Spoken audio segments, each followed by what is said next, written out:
Hi అండి. Sujatha beyond ఛానల్‌కు welcome. ఈరోజు సింపుల్‌గా చేసుకునే కందనకాయల ఫ్రై అండి.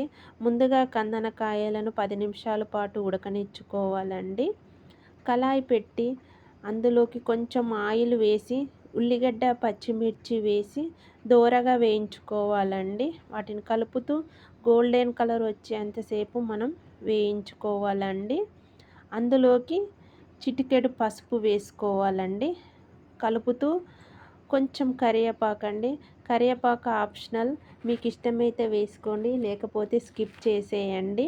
వాటిని కలుపుతూ అందులోకి కొంచెం అల్లము వేసి, అల్లము వేసిన తర్వాత అల్లం పచ్చి వాసన పోయేంతసేపు మనం మగ్గనిచ్చుకోవాలండి.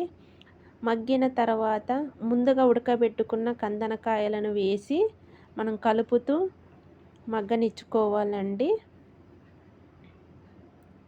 ఒక 10 నిమిషాల పాటు మగ్గిన తర్వాత రుచికి సరిపడా ఉప్పు, తగినంత కారము వేసుకొని కందనకాయ ముక్కలకు అంతా పట్టించి కలపాలండి.